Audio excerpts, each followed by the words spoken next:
reçois 10% de rendement en dividende. Tu es content, tu célèbres, tu penses que ton investissement fonctionne. Mais pendant ce temps, l'action perd 25% de sa valeur. Tu as reçu 10%, tu as perdu 25%, bilan réel, moins 15%. Et pourtant, tu souriais. Bienvenue dans ce qu'on appelle le piège des dividendes. Et aujourd'hui, je vais t'expliquer exactement comment il fonctionne pour que tu ne tombes plus jamais dedans. Le piège du dividende, c'est qu'un investisseur se focalise uniquement sur le rendement du dividende sans regarder l'évolution du cours de l'action.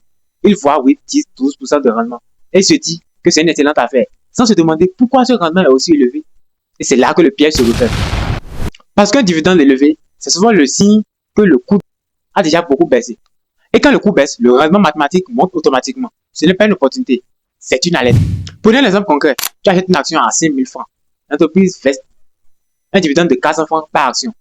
Rendement pour un rendement de 8%. Pas mal.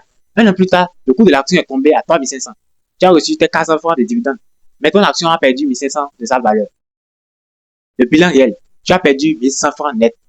Et le pire, certaines entreprises continuent de verser des dividendes même quand elles traversent des difficultés pour assurer les actionnaires, pour maintenir leur image, pendant que le cours s'effondre silencieusement.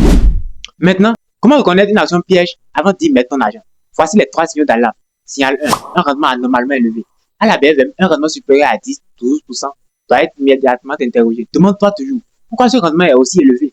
Est-ce que l'entreprise est généreuse ou parce que son coût est effondré?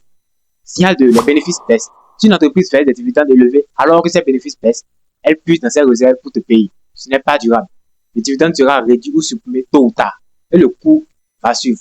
Signal 3, le ratio de distribution trop élevé. C'est le pourcentage du bénéfice distribué en dividende. Au-dessus des 80 ou 90%, l'entreprise ne réinvestit presque rien dans sa croissance. Elle s'épuise pour te payer aujourd'hui au détriment de demain. Attention, cette vidéo n'est pas là pour te dire que les dividendes sont mauvais. Absolument pas.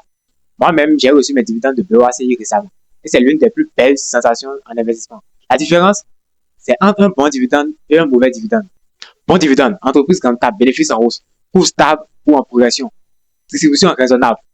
Mauvais dividende, coût en chute, bénéfice en baisse, distribution excessive pour maintenir les apparences. Un dividende élevé, ce n'est pas forcément une bonne nouvelle. C'est parfois le dernier sourire avant une longue descente. Avant d'acheter une action pour son dividende, regarde toujours le coût sur 3 ans au moins, les bénéfices sur 3 ans au moins et les ratios de distribution. Cette 3 vérifications peuvent te sauver des milliers de francs CFA. Et si tu veux maîtriser l'analyse complète d'une action à la BFM, tout est dans mon e-book, la première action à la BFM. Je t'explique pas à pas comment analyser, comment choisir et surtout comment éviter exactement ce type de piège dès ton premier investissement. Le lien est dans les commentaires.